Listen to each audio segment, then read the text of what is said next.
السلام علیکم ورحمۃ اللہ وبرکاتہ۔ الحمدللہ وکفا والصلاة والسلام علی من لا نبی بعدہ، اما بعد فاعوذ باللہ من الشیطان الرجیم، بسم اللہ الرحمن الرحیم۔ قرآن کریم میں اللہ رب العالمین نے بندوں کو مختلف امور کے کرنے کا حکم دیا ہے اور کچھ سے منع فرمایا ہے۔ چھٹے پارہ کے اس خلاصہ میں 29 امور کا بیان ہے جن کے بارے میں اللہ رب العالمین نے فرمایا کہ نہ کرو۔ نمبر 1، حالت احرام میں شکار نہ کرو۔ نمبر 2، شعائر اللہ کی بے حرمتی نہ کرو۔ نمبر 3، ادب والے مہینوں کی بے حرمتی نہ کرو۔ نمبر 4، قربانی کے جانوروں کی بے حرمتی نہ کرو۔ نمبر 5، عمرہ اور حج کرنے والوں کی بے حرمتی نہ کرو۔ نمبر 6، دشمنی میں حد کو عبور نہ کرو۔ نمبر 7، گناہ اور ظلم و زیادتی میں ایک دوسرے کی مدد نہ کرو۔ نمبر 8، مردار، خون، خنزیر نہ کھاؤ۔ نمبر 9، جس پر غیر اللہ کا نام پکارا جائے وہ نہ کھاؤ۔ نمبر 10، گلا گھٹنے سے، چوٹ لگنے سے، اونچائی سے گرنے سے، سینگ لگنے سے، مرنے والے اور درندوں کے چیر پھاڑ کیے ہوئے مردہ جانور نہ کھاؤ۔ نمبر 11، فال گیری نہ کرو۔ نمبر 12، کفار سے نہ ڈرو۔ نمبر 13، بدکاری نہ کرو۔ نمبر 14، کسی قوم کی عداوت میں خلاف عدل نہ کرو۔ نمبر 15، عہد و پیمان وہ اللہ سے ہو، عالم ارواح سے لے کے اب تک، یا اللہ کے بندوں سے عہد و پیمان فراموش نہ کرو۔ نمبر 16، اللہ فرماتے ہیں کہ حکم الہی سے روگردانی نہ کرو۔ اور 17 نمبر کہ فاسقوں کے بارے میں غمگین نہ ہو۔ نمبر 18، قتل نہ کرو۔ نمبر 19، چوری نہ کرو۔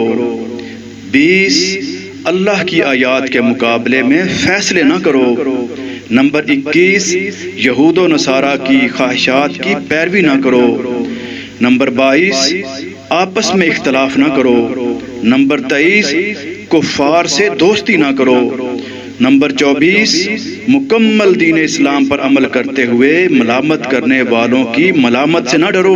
نمبر 25، قرآن و سنت پہنچانے میں کمی بیشی نہ کرو۔ اور نمبر 26 پہ اللہ رب العالمین نے غیر اللہ کی پوجا سے منع کرتے ہوئے جس طرح سے بتوں کی نفی کی اور باقی تمام غیر اللہ کی نفی کی، اسی انداز سے انسانوں میں سے جن لوگوں کی عبادتیں کی جاتی ہیں یا جن کو رب کے برابر سمجھا جاتا ہے، ان لوگوں کو سمجھانے کے لیے اللہ رب العالمین نے بڑی سادہ اور آسان ترین بات فرمائی تاکہ جاہل سے جاہل بھی سمجھ لے اور پڑھا لکھا بھی بات مان لے۔ اللہ فرماتے ہیں کہ سیدنا عیسیٰ علیہ السلام اور مریم یہ عظیم ترین جو افراد تھے، اللہ کے محبوب تھے، لیکن ان کی کمزوری یہ تھی جیسے ہر انسان کی کمزوری ہوتی ہے کہ وہ کھانا کھاتا ہے۔ جو کھانا کھاتا ہو اس کی قضائے حاجت بھی ہوتی ہے اور دیگر ضروریات بھی ہوتی ہیں، وہ مجبور ہوتا ہے۔ بے شمار زندگی کے مراحل ہوتے ہیں، تو اللہ فرماتے ہیں کہ جو کھانا کھاتے ہیں انہیں رب کا شریک نہ بناؤ۔ اور نمبر 27 اللہ فرماتے ہیں اہل کتاب دین میں ناحق غلو اور زیادتی نہ کرو۔ اور نمبر 28 پہ فرمایا کہ عیسیٰ علیہ السلام کو رب کا بیٹا کہہ کر شرک نہ کرو۔ اور نمبر 29 فرمایا کہ انتہائی راست باز عورت مریم پر بہتان بازی نہ کرو۔ اور نمبر 30 فرمایا کہ انبیاء کرام میں سے کسی ایک کا بھی انکار نہ کرو، کیونکہ یہودی عیسیٰ علیہ السلام اور جناب محمد کریم علیہ السلام کا انکار کرتے ہیں، اور عیسائی محمد رسول اللہ صلی اللہ علیہ وسلم کا انکار کرتے ہیں۔ یہاں پر یہ چیز بھی ملحوظ خاطر رکھنی چاہیے کہ محمد رسول اللہ صلی اللہ علیہ وسلم کے بعد کسی اور کو نبی ماننا یا کسی کے بارے میں یہ ذہن رکھنا کہ نبی علیہ السلام نے نعوذ باللہ شریعت مکمل نہیں کی، فلاں نے یہ کیا ہے تو اس کی ہم پیروی کریں گے، تو یہ ساری کی ساری چیزیں انسان کی اپنی کھڑی ہوئی ہیں، گمراہی، ضلالت اور کفر کی حد تک لے جاتی ہیں۔ تو ان سارے کفری امور سے بچنے کے لیے اللہ رب العالمین نے یہ انتہائی شاندار انداز دیا کہ جتنے نبی ہیں آدم علیہ السلام سے لے لے کے سیدنا محمد کریم علیہ السلام تک ان میں سے کسی ایک کا بھی انکار نہ کرو۔ تو ہمیں ہر اس چیز سے رک جانا چاہیے جس سے اللہ رب العالمین نے روک دیا، ہر اس چیز کو چھوڑ دینا چاہیے جس کو چھوڑنے کا رب نے حکم دے دیا، ہر اس چیز سے بچ جانا چاہیے جس سے بچنے کا رب نے حکم دے دیا، کیونکہ وہ رب ہمارا خالق ہے، وہ ہمارا مالک ہے، وہی ہمارا رازق ہے، پلٹ کے اسی کے پاس جانا ہے۔